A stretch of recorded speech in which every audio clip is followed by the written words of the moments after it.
Hey everybody, this is Linda Misegadis, and you're listening to An Unconventional Guide to Success, the show that talks about real life with real people for those of you who are interested in learning from others the steps they took on their journey towards success as defined by them. Hey everyone, welcome to the studio. We're so happy to have you here with us today. Scott, so good to see you. I haven't seen you in a while. Linda, always good to see you too. Yes, Thank and you we're for being here today with us. Very excited to have Mark Yegge in the studio with us today. So I'm so excited for that. But how are things going, Scott, since we haven't talked for a little bit? We haven't talked for a little bit. You've been traveling. I feel like COVID is like not a thing of the past. The travel is excessive. Yes. I'm not sick anymore. How are you feeling? I am feeling so much better. It finally broke. It just seemed like it was never going to end. And then, of course, my poor husband got it. So, that just makes things linger for a little bit. So, but I think we're both very much on the tail end of it. So, yeah. Good. Well, you look healthy and happy and smiley. So I'm excited for us today. Yes. Mark, thank you for being here. Yeah, thanks, Mark. Really Can't wait. It's going to be a lot of fun. Yeah. Thanks for having me. We have a lot to go over. Yeah, I was looking over your show notes, and my goodness, I can't wait to unpack all that you've got going on. But Linda, I think you said you wanted to. Yeah, let me give a little background on Mark for everyone today. So Mark Yegge, the wealth architect, isn't just about numbers. He's about deep connections and purposeful growth. Hence why we wanted you on our show. With an experience of trading over 14 billion, and I did say billion, not millions, in securities. Wow. He understands the principles of financial success, but his journey expands beyond finances. Mark shares his wisdom, not just to help you achieve monetary success, but to create a balanced, abundant life intertwined with the core principles of Light Circle, his mastermind success community. So very happy to have you in the studio with us today, Mark. Thanks again. Can't wait. Yeah. I can't wait to understand what Light Circle is. Let's talk about that. But I imagine there's something you want to do first. Yeah, there is. Scott hates this part of the show, Mark, but I don't care. So it's all right. I like to start with the two of you. Yeah. No. No, it'll never happen. Are on my screen, but we'll. No, I'll just banter over. That's right. That's exactly what will happen. So, I like to start the show out with an icebreaker. So, Mark, if you could hang out with any cartoon character, who would you choose and why? It would probably be the Wile E. Coyote. Oh. That's my guy. Yeah. Mark's my guy. You know, he's always trying to figure stuff out, come at it with a different angle. He keeps getting knocked down, but keeps getting back up. He's got 1 billion lives. He never dies. I mean, it's a pretty cool character if you really think about it. He is. You're right. That is a good one. I like that one for sure. What about you, Scott? Well, Mark picked one I've always picked. Yeah. I love the Roadrunner Wile E. Coyote dynamic. Yeah. And Mark, the reason I like them is because they shut things off at night, go home, rest up, and start over again the next that's right. day. Yeah. They leave as friends, but they're fighting all day. I don't know.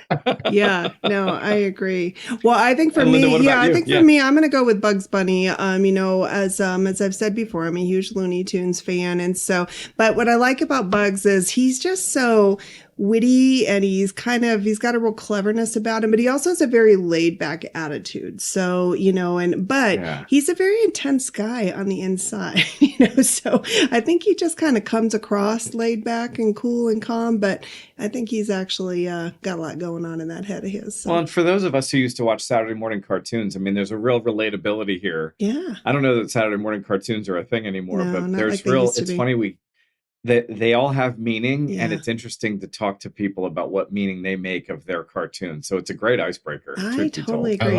I'll concede, Linda. Yeah. No, I like that one for sure. So thanks for indulging me. I always think it's just a good way to get things started. So yeah. No, well, let's it jump is. right in. I can't wait to get. Yeah. Please go ahead. Yeah. So Mark, why don't you tell us a little bit more about what Light Circle is? Well, I could tell you about what it is, but I can actually tell you about how it's become a thing. Okay. And, we all need a place, right? We all need a place to go. We all need a family. We all need a community. We're all humans, right? So we all have some similarities. And several years ago, I was at a Tony Robbins event, actually at his house in Fiji.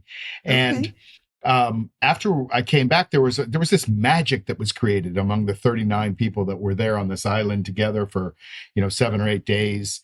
going through all this stuff together. And I realized that if we had like-minded people that we could bond together on a journey through life, wouldn't that make life be a lot greater, right? Yeah. And so, yes. And so I've created several mastermind groups, and this is the culmination of all the mastermind groups that I've created. Most of the ones I've created are still going and doing great, but this one to me is more soulful, holistic. It takes into account that we can all be not just millionaires in our wealth, but millionaires in our health, our relationships, our spirituality, our travel, our soul, our time. And, if we have all of those things working for us, then life is really great. And the way I look at it, and I can explain this a little bit more, is that, we all have people in our lives that we don't really like to hang out with, but because there's a certain holiday that comes up, we have to hang out with them or something.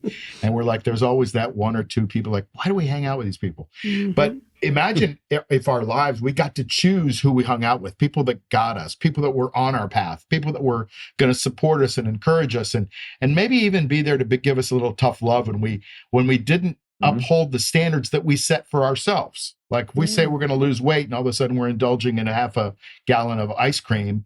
These people will say, listen, you're not supposed to be eating that ice cream. What do you say next week you don't eat that ice cream? And then I don't know about you guys, but when you have something really great that happens to you, and the other side too, but let's just talk about something that's really great that happens to you. Can you turn to everybody in your life and share it with them? Or do you get judged? Maybe on the good side or the bad side. Like, I have days where, I run hedge funds. So I have days where, I make a lot of money, and I can't really turn to everybody and go, hey, I made this much money. I made $80,000 today. What? Like they can't even fathom it. Or the other side. Oh, easy for you, Mr. Rich Guy. You had it easy growing up or whatever, right? Yeah. And so when you get on a team where everybody's kind of moving in the same direction, that's what it's all about. There's a lot more elements to Light Circle, but really it starts with relationships and community. And that's where I'd like to start off the conversation. Well, Mark, you said something that's really interesting, and I'll point it out in my book. And I think you've probably done a little homework and know. And I know, Linda, you might have known. I wrote a book. Did you? Do you have a copy of it? I was just curious. I sure goodness. do. How you wonderful. have it right there. I have it right here. But Mark, what's really important about it, to tie it into what you were saying, is what the title of this book is exactly the judgment statement I was getting when I would go back to people and talk to people. Sure. So to bring it to a serious note, the thing that you mentioned about who you surround yourself with, and I would literally go home to the people and I didn't come from I came from the school of hard knocks. I didn't come from Silver Spoon at all. But when I go home and I talk about what I've done, wherever home is, those people that you have to include, you talked about, I would get how did you, as if to say in a cloud of all people, how did you get here? Sure. And so what's ironic about what you said and why I wanted to tie that to our podcast a little bit is because that's exactly how I titled the book. And it's exactly what the book's about not being, to your point. And I want to get into the leadership circle piece in a big way, but I was really just trying to connect with you on that in a big way, because that's a really important notion for people, and our listeners. You got to pay attention to what you surround yourself with and moving the ball forward. And those judgments come very passive aggressively if you're not careful. How did you get here? Yeah.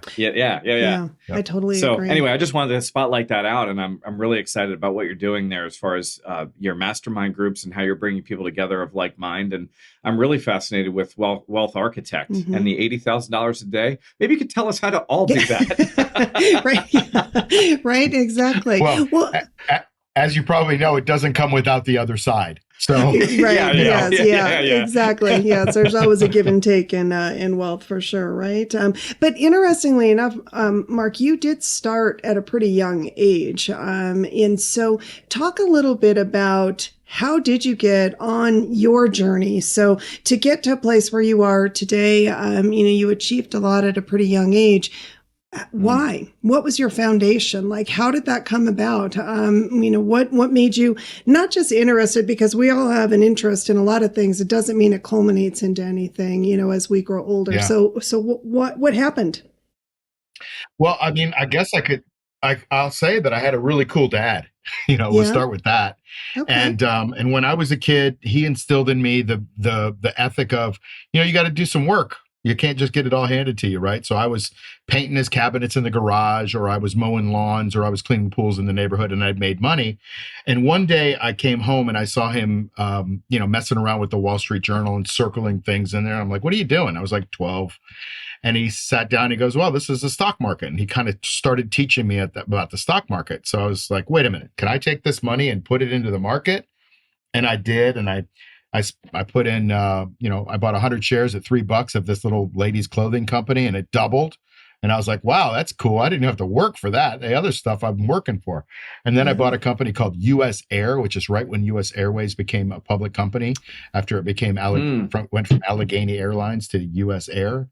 And I bought some of that, and it went from like 17 to 35, and so I doubled my money again. And then I learned how to short. Anyway, the point was I started to get a financial acumen when I was young. There were two real parallel threads for me when I was young. Number one, it started when I was kind of, I guess, a wise ass.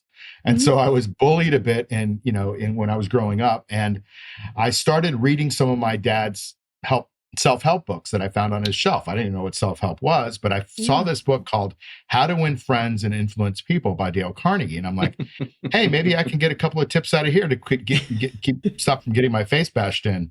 Yeah. And so I read this book, and it had these little things called In a Nutshell, which I later found out were the Dale Carnegie Human Relations Principles. And I typed them out on this old Smith Corona typewriter, and I would carry these little things around. And I learned the Dale Carnegie Human Relations Principles. So we had financial knowledge that I felt was really important to learn. And then second, I had personal development, personal growth, that I'm still a junkie. I've read about 8,000 books. Most of them are nonfiction. I've gone to tons and tons, hundreds of seminars and motivational things. And so to me, it's been a journey in both of those kind of things. So that's led me to this area where today I'm a wealth architect. I run hedge funds, 3 of them. And I also help people learn how to trade, because I think financial acumen is important. And then the mastermind group is really the culmination of that community that I talked about, but it's also about education. And I think our education system is massively lacking on teaching people about success. So people have to go to people like us, right? People that write books, and they have to take electives when these things are not taught in school. But, I'm sure we're all experts on Romeo and Juliet and the Pythagorean theorem, right? Which is really important.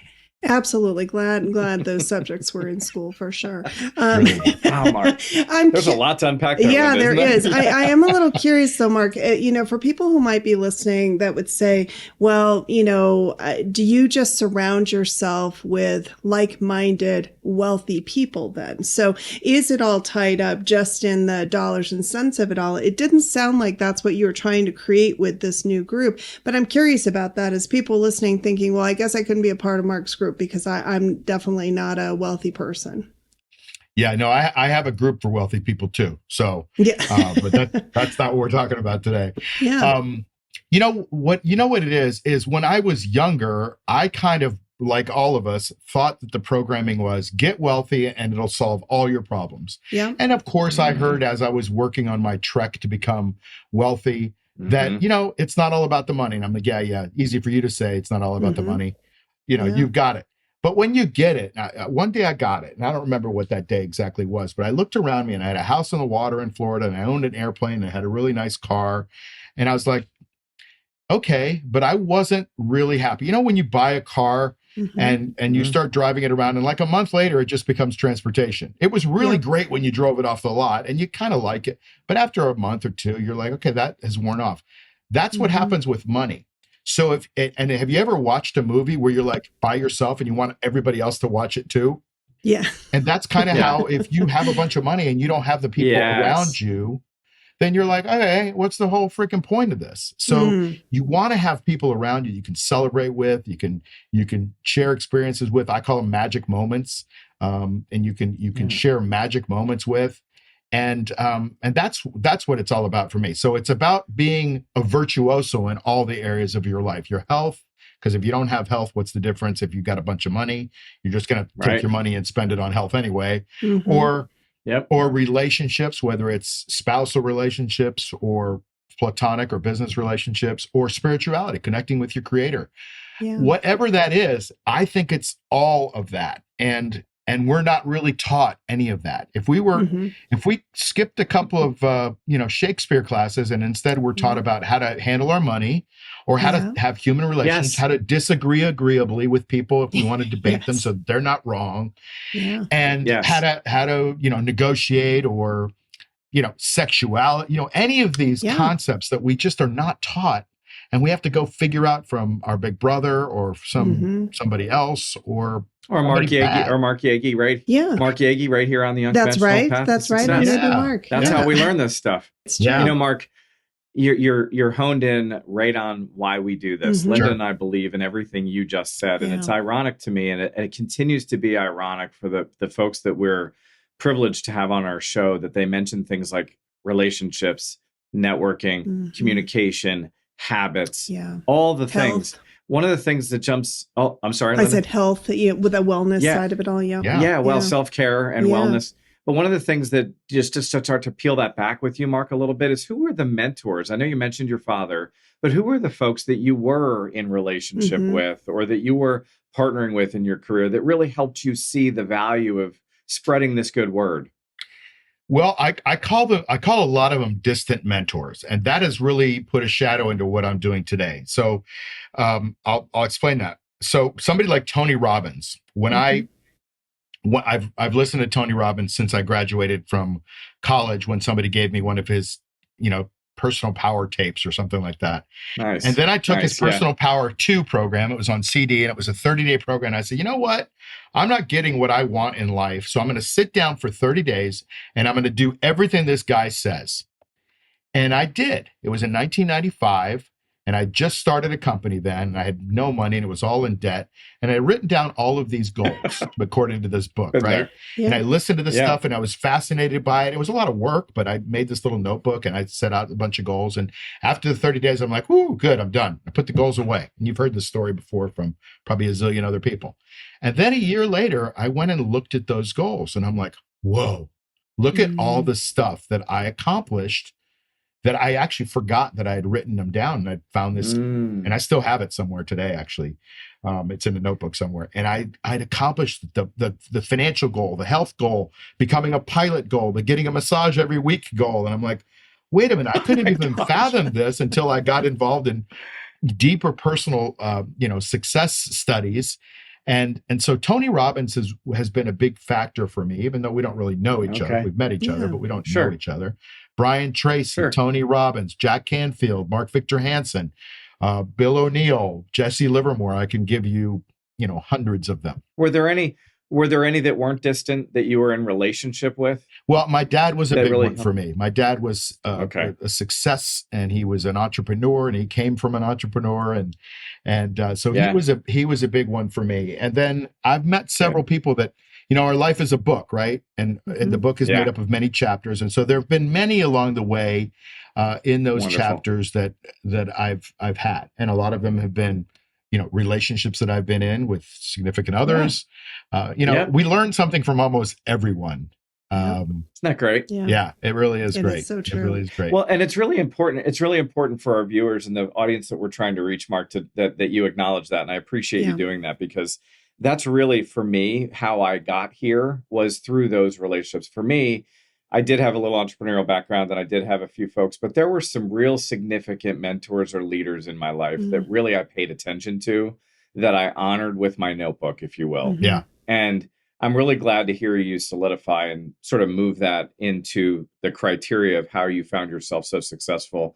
And I never did the other. I never had the distant mentors. I'm only now just starting to unpack people like Tony Robinson or yourself, or motivational people that really have the experience in the circle of, the light circle and the things that you're talking about there. Yeah. What, tell us, if you would, then a little bit about what goals you have set for yourself with Light Circle, and maybe talk a little bit about Light Circle and how, what you're doing there to sort of segue into what's that look like for our viewers and our listeners. So I think the best I've always struggled with, how do you explain the feel? How do you explain a feeling? How do you explain the color green? Right. Yeah. So I'm trying to put it into words and graphics and all these things. And I think the best way to do this is to say there are 3 E's in Light Circle. There's actually 5, but let's talk about 3. And the first one, we've already talked about the second one. That's environment. But the first one is education. So if you take expert education, so imagine a guy like Robert Kiyosaki, for example. He wrote a book called Rich Dad, Poor Dad. You can take anybody. Love that book. Yeah, great book, right? And this, he wrote the book 20-something years ago. But this is a man who learned from 2 people that, were his mentors. One of them, he learned what not to do, and the other one, he learned what to do. And then he put it into practice for 40, 50 years and spent 2 years writing a book so that the 3 of us could take the book, open it up, and in a few hours, digest this man's life. Yeah. So one of the concepts, passive income. Yeah. So one of the concepts that we have at Light Circle is to distill people's life's work into courses. So we will take somebody's book. Oh, that's fantastic. And we will distill it down into the key best practices, and we will teach you in what I call an environment of hyperlearning. And so we don't sit behind a desk and listen to somebody lecture us for, 3 hours a week or whatever. We will distill the key things, and then we'll test you on it. You'll involve all your senses. You'll actually go out and put it into practice in your life, and then you will make it a part of you. And then the next week we'll do it all over again. So that by the end of a 50-week year, let's call it, or 52 weeks, you've learned 2,500 years of expert knowledge from experts in health, wealth, relationships, travel. We talk about how to transform your life, and we learn it from experts. So what we're doing is I'm supplementing, instead of reading a couple of books a week or a couple books a month, like some people may do if they're focusing on it.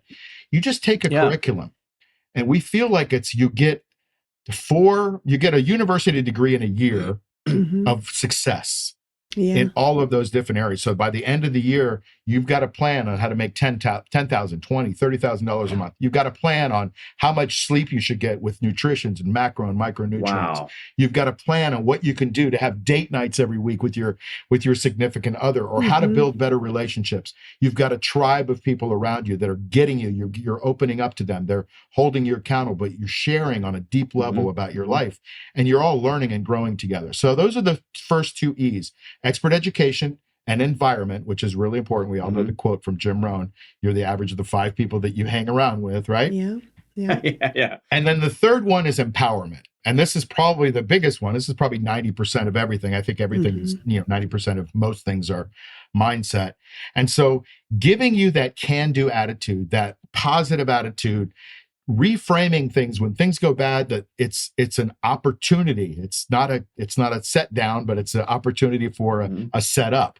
And so that's what we think. So it's those 3 things. Then we add in entertainment and enlightenment if you want to add in 2 more E's. But it's really those. Oh, there you go. No, first 3 that are cool. You know what I love about this? You can be entertained in an environment. And you know what I love about this, Scott, is I think about what Mark's doing. I think about what Larice is doing.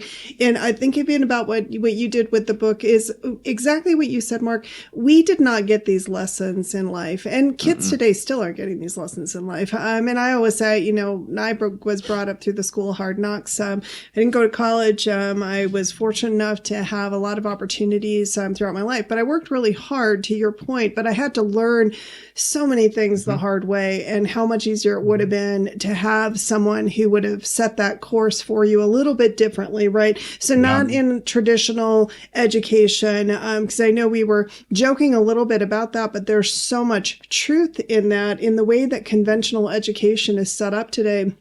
Is not setting a path for success, is not creating a journey to help people know how to navigate through all those things that you were just talking about. Even all these years later, they still don't do financial education in schools. It's like a memorization game. Oh my goodness, yes. And that's it. It's who's best at taking tests, right? I mean, that's really what it comes down to. Because we always say that even become a doctor or a lawyer, you just have to be, you got to know something, but you also have to be good at passing a test. But you don't know if that doctor you're seeing scored really high or really low. You just know he got his PhD. And so, there's a lot to be said for that.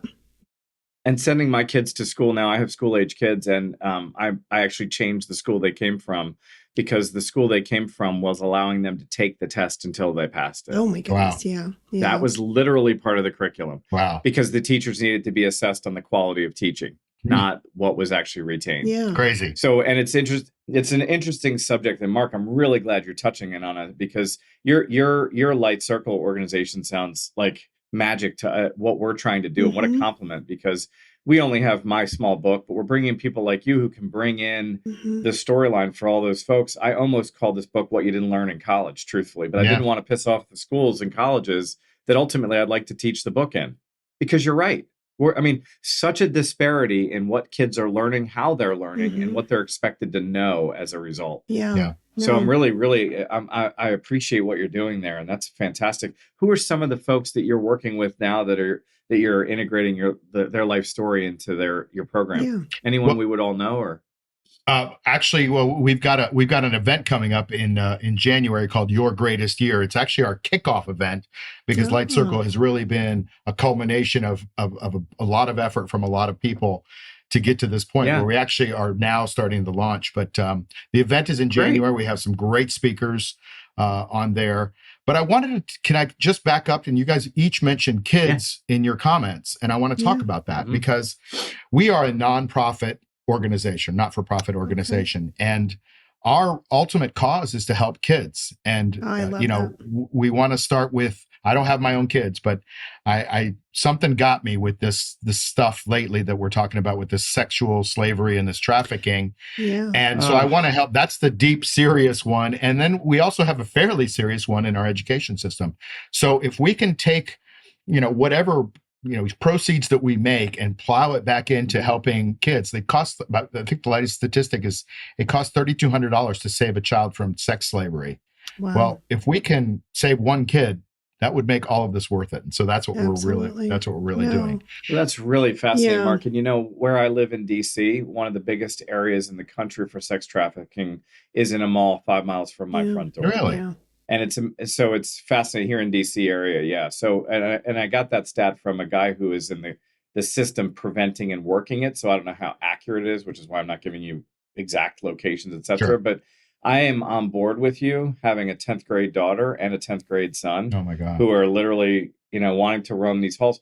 But it's really interesting to see what kids are learning based on these initiatives when they're surrounded by people who are sharing it with them. It'll be a real study when they're actually taking care of their own families and making money and doing things different than those who just got to take the test over and over again. Yeah. So I wonder if we'll be fortunate enough to see that. But I really admire your work, and I think it's really worth spotlighting and highlighting. No, I agree. Well, and Mark, we had another guest on our show. She's one of my favorite people, Larice Brown, and she's writing, she wrote a book on I Don't Have to Go to College. And her whole focus around that is because now she's highly educated. So, she's coming from a place of knowledge on this.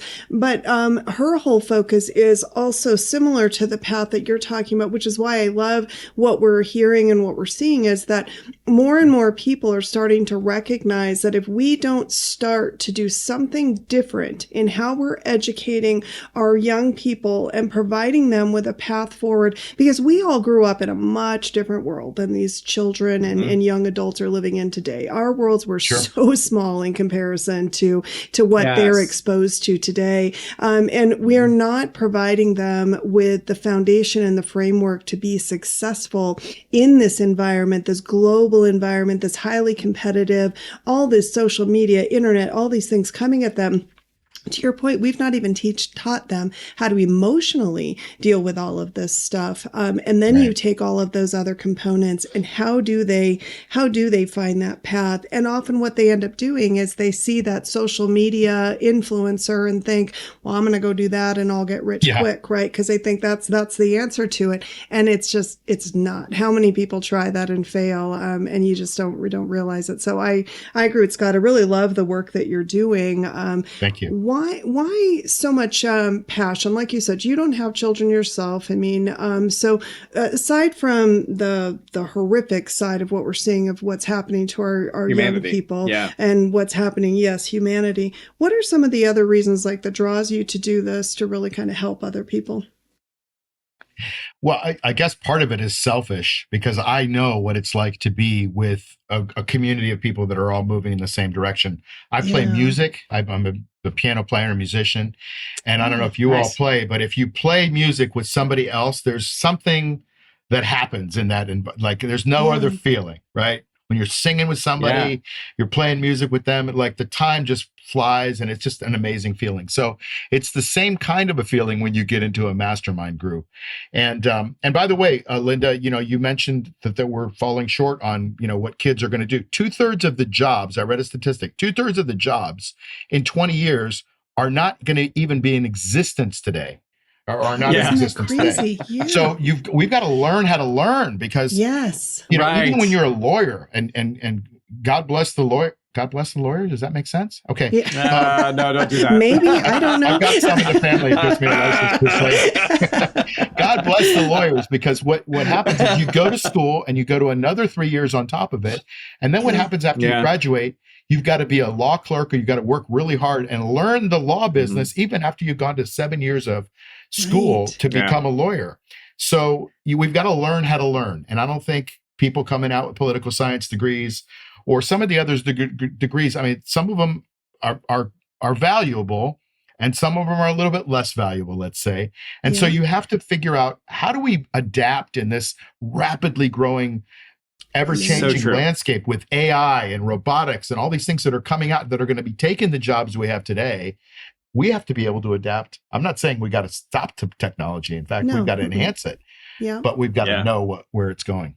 So I don't know if I answered your question, but that's what I wanted to put that you point. definitely did. Yeah, no. What a good segue into the fact that we have said this, Linda and I've talked on this show a lot about the fact that it's never the product that people are learning. It's what you just said. Yeah. It's learning to learn. It's the relationships, it's the communication, it's the self-care, it's these topics that don't have finite instructions, but yet people dismiss them, right? But it says here, there are 6 core principles to living an amazing life. And I'm guessing this is a good time for you to share with us what you think those are. It's always a good time to share, Scott, but okay. So we start with magical self-connection, right? Because if you don't know how to love yourself, you're not going to either be able to love other people on a deep level or be loved by others, right? It'll all be superficial.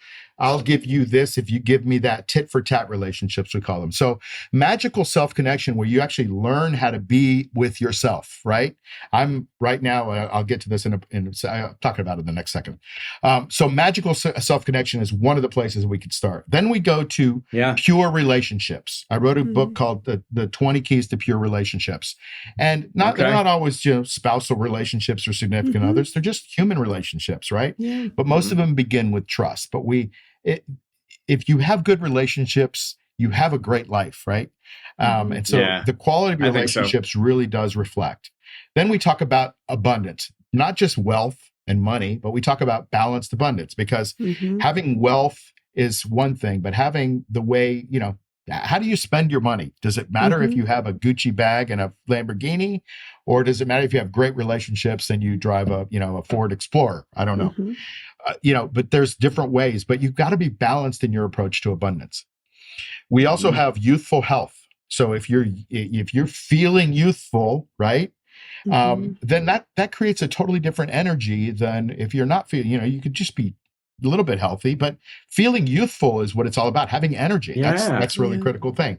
We also like to travel, right? I'm kind of selfishly-ish basing this on my life. I'm in Greece right now and I'm getting ready. I'm going around the world. I'm going to Dubai in a couple of days. And the idea is that if I get to learn about myself a ton when I'm in a different culture.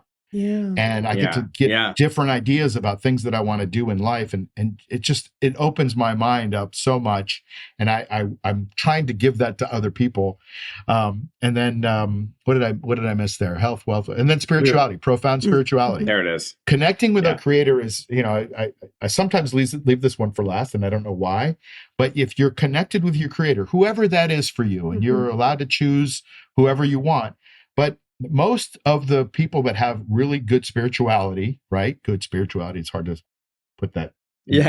Is it good? Right. Good. Right. But it's based on good. Is it a good attorney? Principles, right? Like the golden rule, right? Do unto others as you want, have them do unto you, or just be a good person.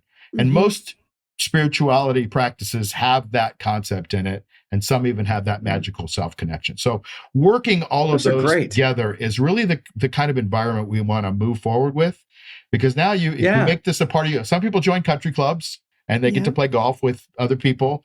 And I was in a country club, and a lot of those were superficial relationships. But this is like a country club for like success and moving forward and having fun and really building a life for yourself. So interesting. Massive. I like it. Yeah.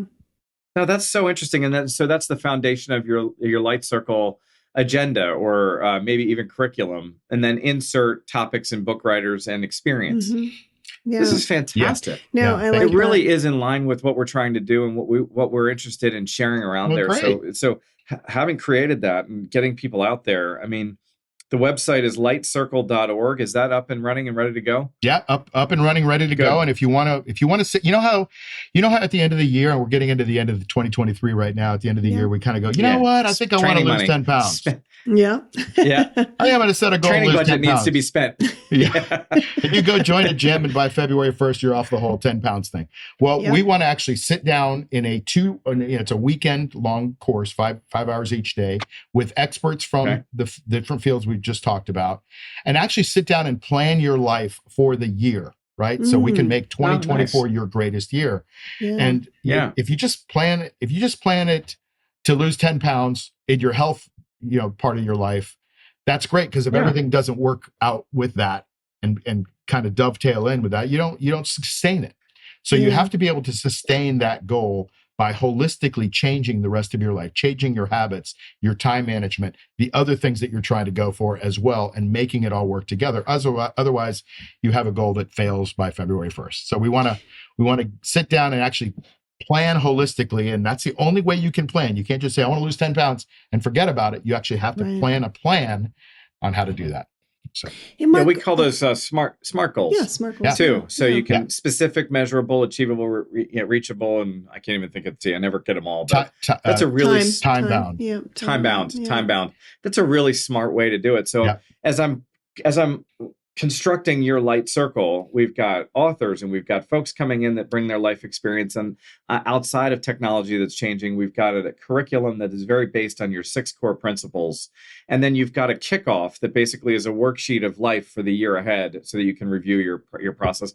What an amazing opportunity for people to plug in. And is it on site, or is it virtual, or is it in person that you're planning to do? It's all virtual for now. So it's a virtual workshop. You can do it from anywhere in the world on Zoom. Okay. And if you're interested in finding out more, can I tell you the link?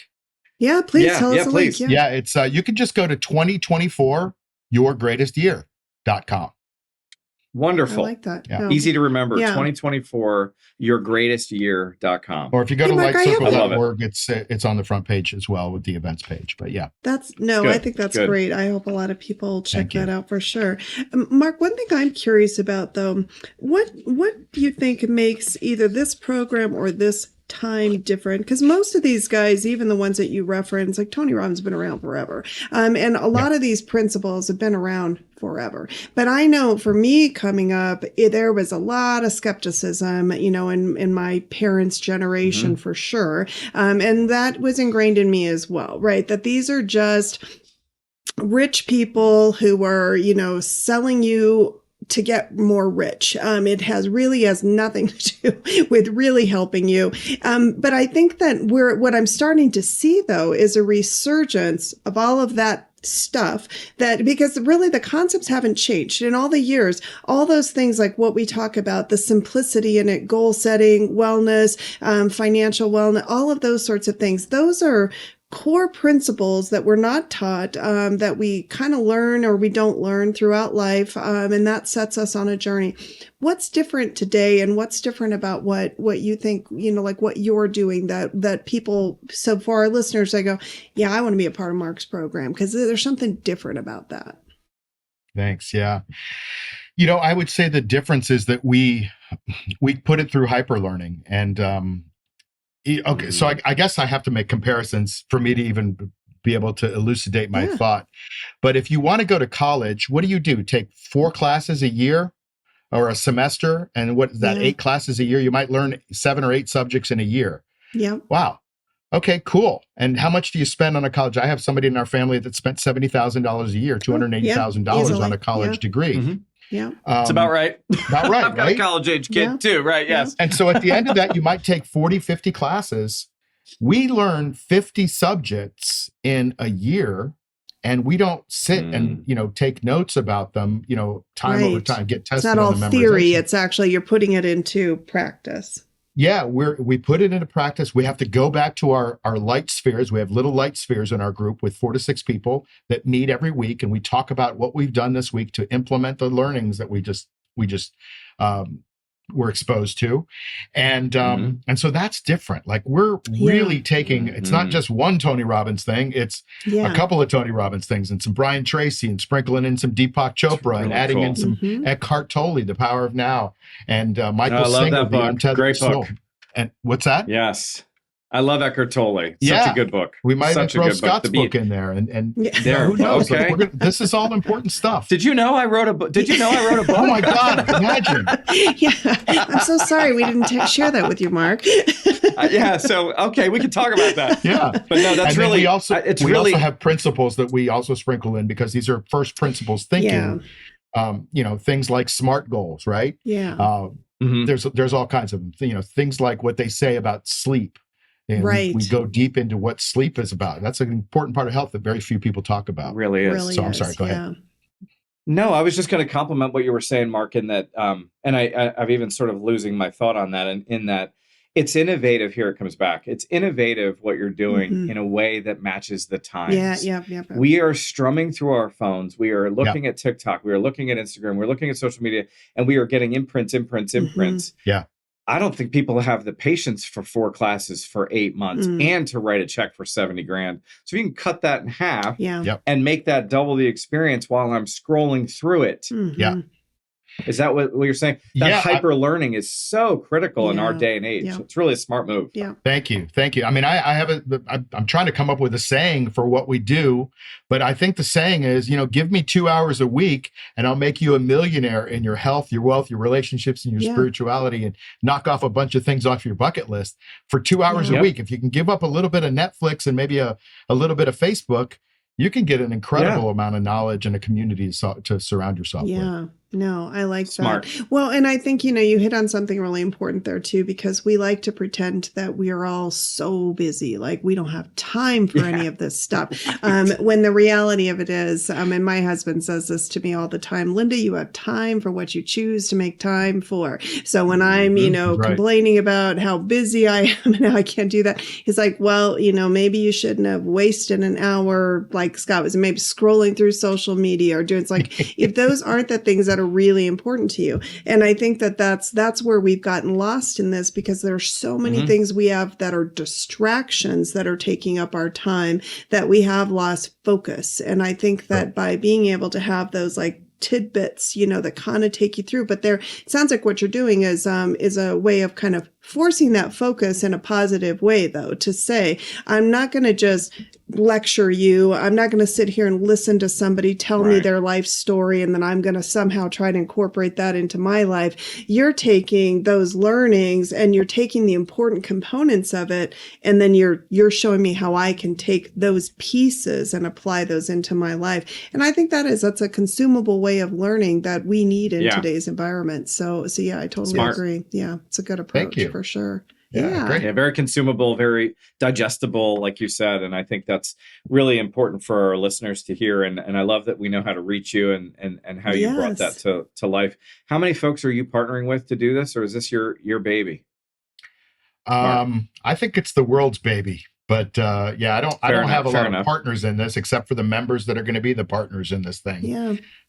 Great. So it's your brainchild. I love it. This is awesome. Solopreneur at its best, right here. I got a great team behind me that's helping me put it together.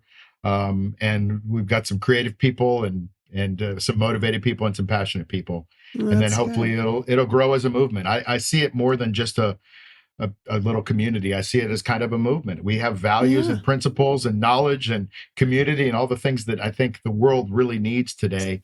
desperately needs it today. I totally agree. We've lost sight Fantastic. of community, and this is a great way to bring community back in a very positive way that has nothing to do with politics or social issues. It has to do with just being a human, and I how really we handle like that. them, maybe how we handle them, yeah, maybe how we Exactly. cope with life, but for sure, Mark, I'm curious. Then, what do you do for fun? Obviously you travel, so but what do you do for fun? Because this is a lot that you've got going on. How do you find that balance for yourself? Like, what are you doing to balance your own life?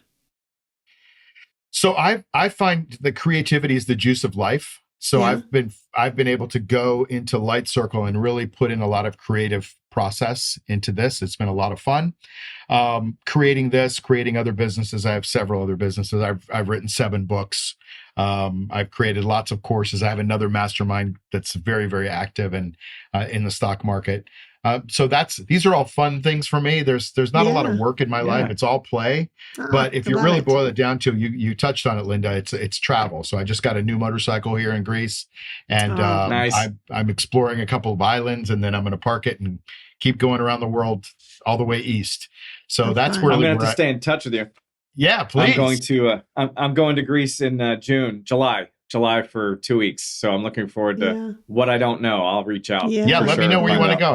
I've been to about every island that anybody would want to go to. Some that you don't want to go to. Athens is our first stop. That's what I want to know. Those are always what's a waste of time. Those are the tricks that you need to learn for sure. Well, I really love that so much, Mark. I'm so glad that we got a chance to talk with you today. This has been really enlightening and exciting to hear what you have going on. I'm gonna follow and watch and see for sure. I'd love to have you come back, maybe next year after you've kind of got some of these going. We'd love to have you come back and tell us how's it going, and are you did you accomplish what you had set out to accomplish? Would really love to have you do a check-in with us. It'd be awesome. I know our listeners would appreciate that as well, for sure. So thanks a lot for having me on and letting me talk about one of my biggest passions in life. And then if there's a way I can help you and support you, then please let me know that too. No, I definitely will. Well, we're gonna have. I think Linda's got 3 more. I do. Yeah, Mark's not getting that you're easy. Not quite yet. Is this where the tough ones come? Oh, yes. They're not really that tough. Bring it on, Linda. Go. All right, sounds good. All right. Well, we do like to end the show with three questions, and so I'm curious. What is a common myth about your job or field of expertise? And you have lots. So maybe on the financial side, I'd be curious. Like, what is a myth about your field of expertise? Of a hedge fund. Yeah, that's a good idea. We probably have to have a part 2 of this if you really want to get into the myths, because I have a whole thing on the Wall Street myths that there are. There are tons of programming. There's tons of programming that comes from Wall Street that does not serve us as investors. I guess I'll just say this one, that the money game is hard. Yeah. The money game is not hard. We just haven't been taught about it, right? In life, you're either trained or you're untrained. Yeah. And there's nothing wrong with being untrained. Like if you're untrained, just acknowledge it and either decide I'm untrained and I'm going to suck, or I'm going to get trained and I'm going to try to become decent at something, right? And in the money game, so many people are intimidated by all the words and the jargon, and this is all by design, put out by Wall Street. And all these long 4-syllable diversification and, allocation and all these other things. That's 3 syllables. But, putting all these things out there that make it seem like these are hurdles that we have to jump over when money is really simple.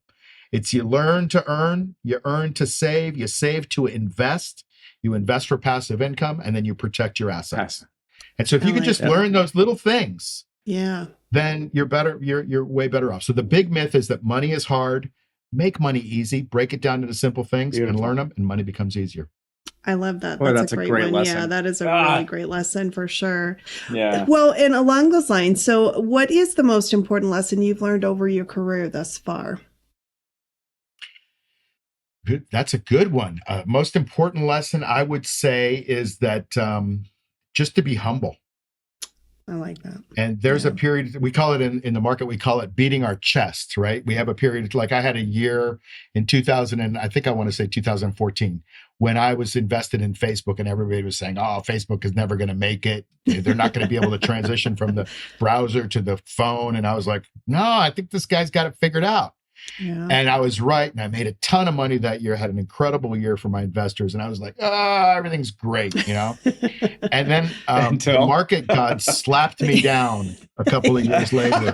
Yeah. And I learned these huge lessons. And it sucked at the time, but I came out the other side a lot better. So it's really be humble. When things are really good, they're probably not as good as you think. And when things are really bad, they're probably not as bad as you think. I like that. That's a good yeah, point. I think humility is a lesson so many people can learn for sure. So my last question for you is, what's one lesson that your job has taught you that you think everyone should learn at some point in life? Well, it's the saying I have. I was going to sign off with this saying, but this is truly what I believe in, and that is never give up your power in your health, your wealth, or your time. And so many people, you've heard the stories, right? You've got 3 months to live, John, and John lives for 2 months and 30 days, and then he drops dead. Yeah. He gave up his power. And then there's another person that got the same diagnosis that went, wait a minute. Hang on a minute, let me get on the internet and do some research. And all of a sudden he lives an extra 10 years with whatever disease he's got. And so if you give up your power, you give up basically your future if you don't have control of it. And it's so true in money. People are like, I don't know anything about money. Here's all the work that I've done for my whole life and I've saved it up. Here you go, Fred, invest it for me. Oh, sorry, we had a really lousy, couple of years. You've lost it all or whatever. Yeah. So don't give up your power, your health, your wealth, or your time. Also very important. I like that. No, that's great. Oh, that's a really good one. That's a tagline for sure. Yeah, I love it. No, I like that. That is a good way to sum it all up. Yeah, for sure. Mark, thank you again. And thank you for taking time when you were in beautiful Greece to spend time with us on our show today. I know I've learned a lot. I've learned something every single time we have a guest on our show. It is so amazing. Fortunate. Yeah. And we have been fortunate to have people like yourself who are really embody what Scott and I set out to do on this, which is to show that the journey isn't always the same, and it doesn't have to be. But how it's all those experiences and what you've learned in life, and taking all of that and recognizing you can still get to your destination. And so really appreciate what you've shared with us. Looking today. forward to it, Mark. Absolutely. I can't wait to hear how you do, and we'll look forward to seeing you early in the new year. Yes, for Thanks sure. again. Yeah. Definitely. It was a pleasure to meet you both and having me on, and I loved your questions. Even though, Linda, they weren't as hard as I thought they were going to be. I did okay. An Unconventional Guide to Success is an inspirational, motivated series hosted by Scott Montgomery and Linda Misegadis, recorded on Riverside.fm. Music, editing, and production by Logan Misegadis. Check out Scott Montgomery's new book, How Did You Get Here, and all the helpful related materials at www.howdidyougethere.com. Thank you for joining us on our journey. If you would like to reach out to us, our contact information is in the show notes.